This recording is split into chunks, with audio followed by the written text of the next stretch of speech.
And when we speak of civil liberties and civil rights, people are beginning to understand that the most fundamental of these is the right to work in our society.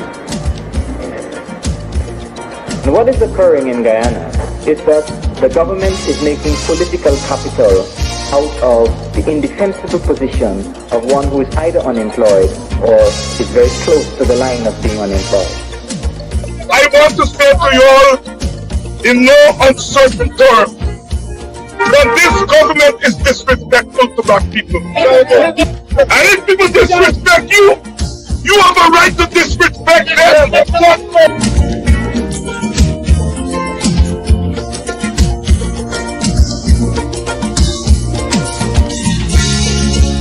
I am saying now that we have started, now that we have come together, do not sleep.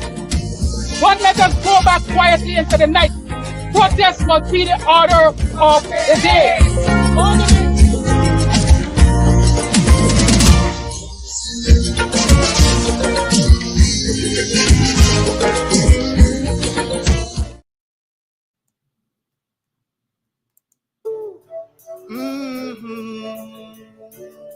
Hear my plea, oh Jah, a song for my land.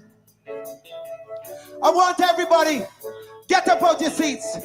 Put your hands in the air like this. Help me sing. Rose up early this morning to the sounds of crying. Another mother shedding her tears. Oh, Jah, why all the pain and suffering? Why all the senseless killing? Could it be that nobody cares? So no. So many sons lost in the slaughter, blood running in the streets like water, a gun in hand knows no friend. Oh, warmongers selling death in my land, getting rich off the souls of the children. Can you tell me when will it end? Sing! How many more Jah must carry this load? Oh Jah, how many more Jah before we trot down Zion Road? How many more? Sing wayo, wayo, wayo.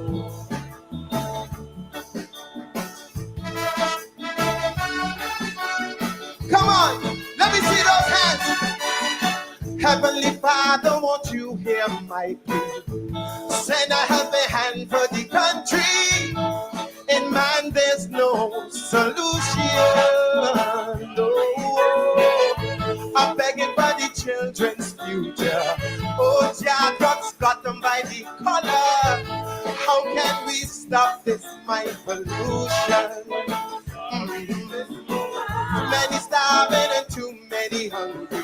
Too many homeless souls in the city. It seems like there's no. Too many big shots with too much connections. Too many loopholes in Babylon system. Oh Jah, how can your children cope? Sing, how many more Jah must carry this load? How many more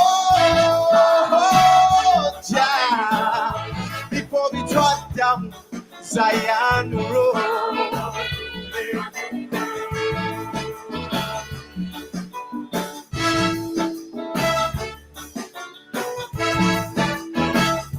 What you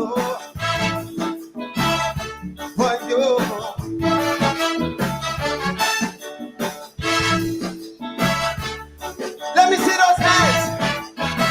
Let me see the hands. If you care about our children, get up, let me see you. We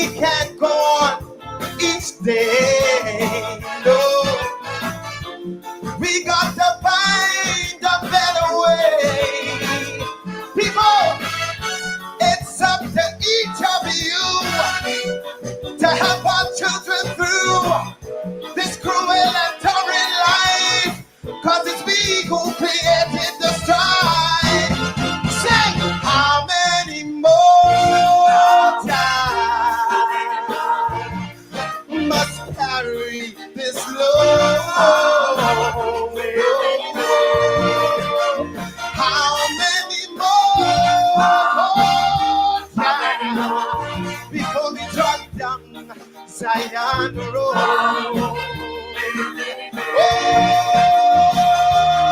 how many more? How many more? How many more? Hey, how many more? How many more? Oh, dear. Won't you hear my plea? I'm down on bended knees. Oh, dear. How many more? How many more? I said I rose up early this morning to the sounds of crying, another mother shedding her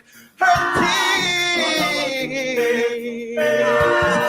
Oh dear, how many more? How many more? How many more? How many more? How many more? Thank you. Moving rendition there by John King out of Barbados, what has become an anthem for young men, particularly black men, who continue to be gunned down by the state in Guyana and across the Caribbean. Good afternoon to you, and welcome to this impromptu gathering. I want to read for you the WPA's statement to the media and public today, Monday, January 27. WPA condemns in the strongest terms the government's move to appeal the court's ruling on its high-handed decision to discontinue deducting union dues from teachers' salaries in the wake of their strike last year for better wages. In the first instance, the initial action was a violation of the spirit, if not the letter, of industrial relations best practice. In Guyanese parlance, it was a case of blatant spite work against a union whose only sin was to heed the call of its members to protest for better wages.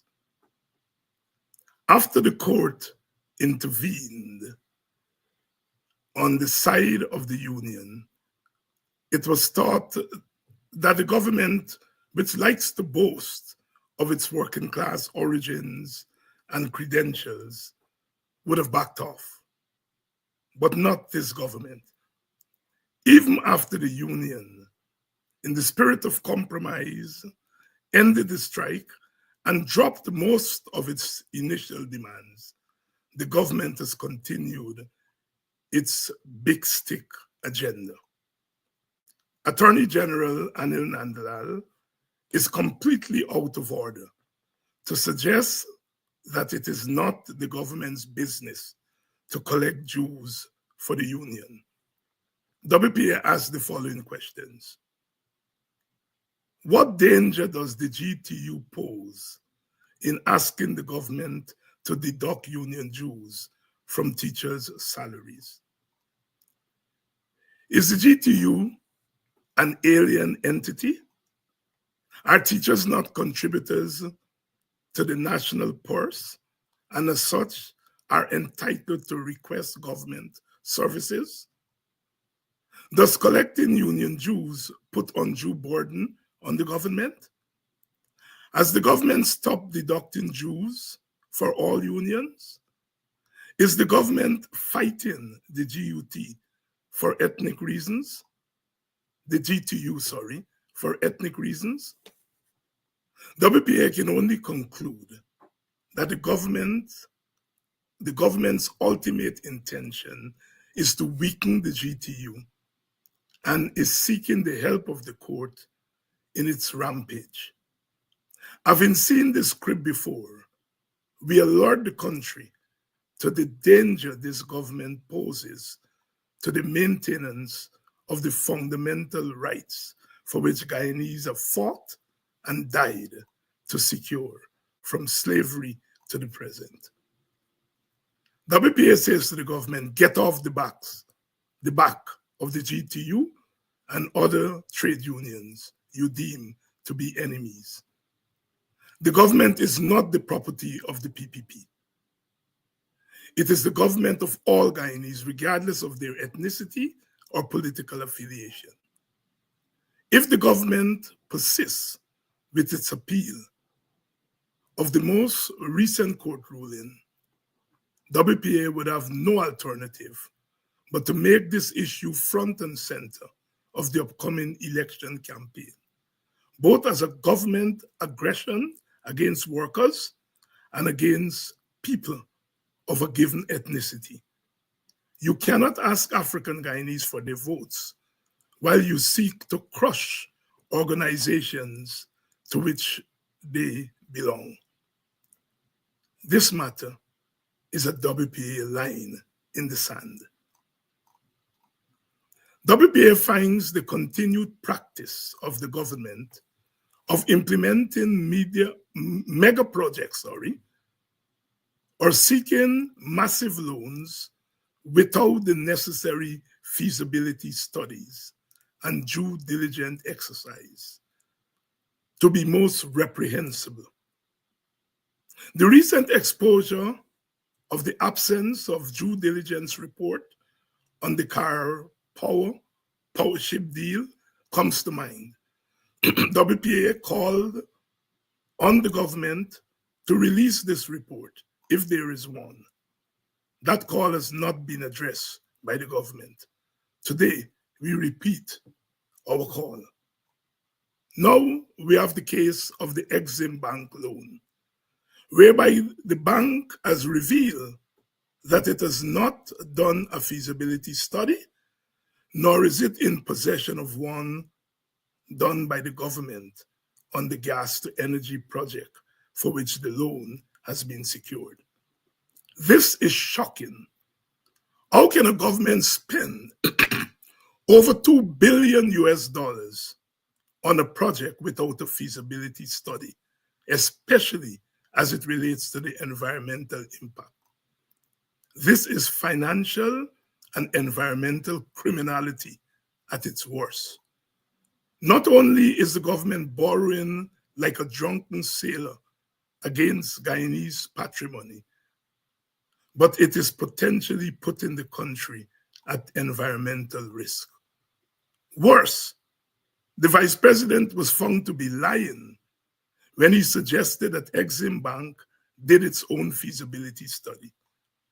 His subsequent explanation that he was referring to a due diligence study does not get him off the hook. Mr. Jagdeo cannot convince us that he does not know the difference between feasibility and due diligence. It is clear that there is more in the mortar than the pestle. WPA says governance by deception and downright lying is worse than the Dutch disease. We also call on the vice president to come clean on the gas to energy project. We cannot continue this way. Clearly, we cannot depend on this government to observe best practices. WPA therefore calls on the National Assembly to consider passing legislation compelling the government to do feasibility and due diligence studies for large projects. WPA repeats its discomfort with the current budget preparation process.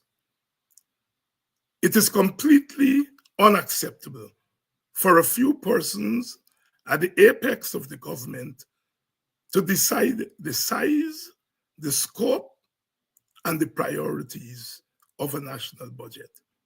It is madness for a few persons to decide how $1.382 trillion, which amounts to 6.6 billion US dollars, for a small group to decide how this money is going to be spent. This is madness, especially in a country that is as sharply divided as Guyana. This is a sure recipe for corruption, discrimination, and autocratic behavior. WPA sees the budget process as part of the wider democratic process. We also feel that the budget must be seen as a national undertaking rather than a narrow partisan exercise. Towards this end, WPA again calls for legislation mandating the government to, in addition to its own proposals, it must seek inputs to the budget from local government bodies, trade unions, opposition parties, and other civil society organizations. The government must also be mandated by law to ensure that the final budget reflects, as far as possible, these broad inputs. Finally, we feel that there must be a law that the finished budget must be submitted to members of the National Assembly at least 2 months before the debate begins, to give them enough time to study its content. This business of giving members of parliament a few days to study a big budget is counterproductive and must be stopped by law. WPA takes note of the AFC's report on and its conclusion drawn following its most recent meeting with GCOM. We are satisfied that the AFC's report is accurate and an accurate reflection of what transpired. WPA is now more convinced that this matter of the use of biometrics must be settled to the satisfaction of all concerned. We continue to believe that GCOM's chair, who took almost 3 months to deliver our verdict, must bear responsibility for the stalemate. The report that 4 commissioners shared the view that the public has lost confidence in GCOM to deliver a credible election should jolt that body to change course. From the standpoint of the opposition, WPA stands by its position that the chair's ruling must not be allowed to stand. We intend to pursue our call to the joint opposition to adopt a 3-pronged response of heightened mass action, lobby of regional and international agency, and possible court action. The intention is to put pressure on GCOM to reconsider its current stance. The suggestion by the government and its allies that the intention is to disrupt the election is malicious and a not so veiled signal of the government's intention to forcefully repress public protest. WPA calls on the government to desist from such action, as it would only worsen the situation. We believe that free and fair elections that are seen by all to be credible is the best guarantee of stability and peace in our country. Citing time constraints as an impediment to credible elections is foolish and dangerous. WPA repeats its position that a delayed election which is credible is a better option than a flawed election that is held on schedule.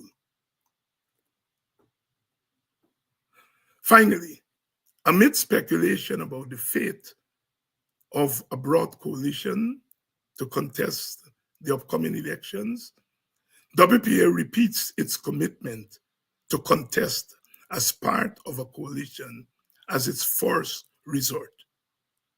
Without passing judgment on the ability of other opposition parties to defeat the PPP on their own, WPA contends that a broad coalition stands the best chance of defeating the ruling party in a free and fair election.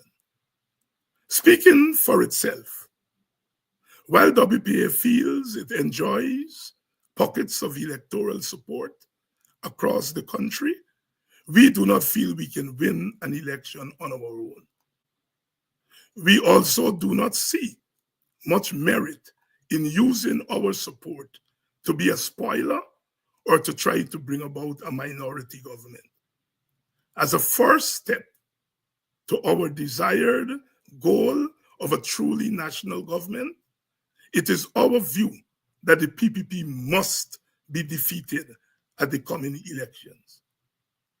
As that party has demonstrated, so long as it holds power by itself, it would use that power as an obstacle to national unity and a national government.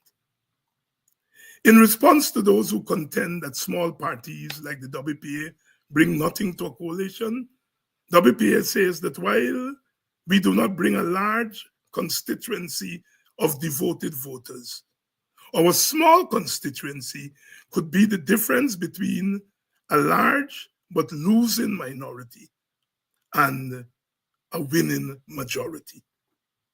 We repeat that while we do not bring a large constituency of devoted voters, our small constituency could be the difference between a losing minority and a winning majority. In addition, there are other assets that go into winning an election which are not determined by size of voter support. In the end, the collective is greater than its individual parts. WPA statement, January 27, 2025. We intend to continue to press for this position. As we said in the statement, we feel that the government must consult with all stakeholders, including opposition parties, trade unions.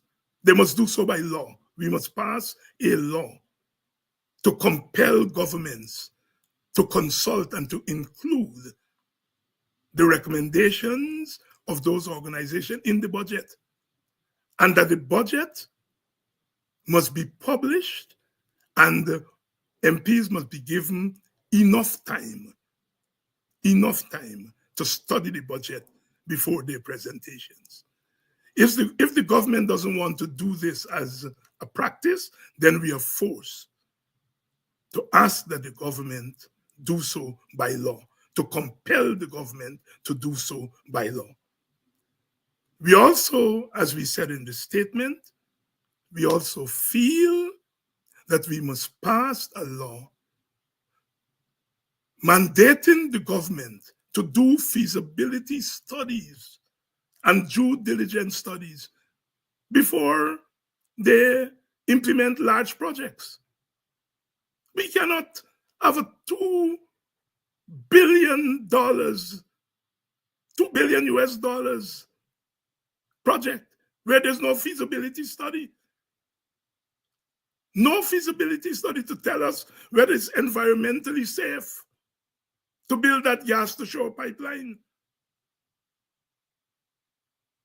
If that pipeline goes wrong, it will be an environmental disaster for our country. Why is this government being so lackadaisical, willfully so, when it comes to spending our money and ensuring that we are safe? So WPA is saying if they don't want to do it by practice, then pass laws compelling them to do it. Compelling them to do it. We are entering into a new era. We continue to say that these elections are perhaps the most important in our lifetime, in the lifetime of our independent state. And so we must get it right. We are saying that we must have credible elections. You cannot deny the Guyanese credible elections by telling them, in order to get credible elections, you have to have more time. But if you have to have more time, then delay the elections until you get credible elections. As we say, we rather have a delayed election that is free and fair than an election that is held on time that is rigged. And the PPP is planning to rig this election. And so it seems to all of us that they've coordinated with GCOM chair and their commissioners to delay tactics, to engage in delay tactics. And they wait until this hour to tell us that it's too late. But WPA is saying it's not too late. It's never too late. It's never too late to have free and fair elections. In 1990, when elections were due, and Jimmy Carter came here and brokered an agreement between the government and the opposition, the PNC government of that time went to Parliament and asked for an extension. And they got it. And it took 2 years, from 1990 to 1992, to get everything in place for a proper election. We said to the government and the opposition, go to Parliament and ask for an extension if GCOM needs more time to get biometrics, a clean voters list, and an impartial GCOM. We must not accept an election that is not free and fair just in order to meet the deadline for election. We must draw a line in the sand. Thank you all so much for coming at short notice. And of course, this afternoon, I will be back with my usual Politics 101. Thank you all so much. And see you all in a couple of hours.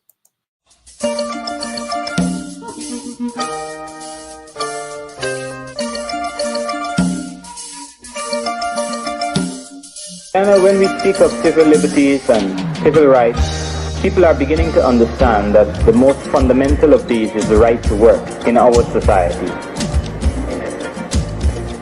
And what is occurring in Guyana is that the government is making political capital out of the indefensible position of one who is either unemployed or is very close to the line of being unemployed. I want to say to you all, in no uncertain terms, that this government is disrespectful to black people. And if people disrespect you, you have a right to disrespect them.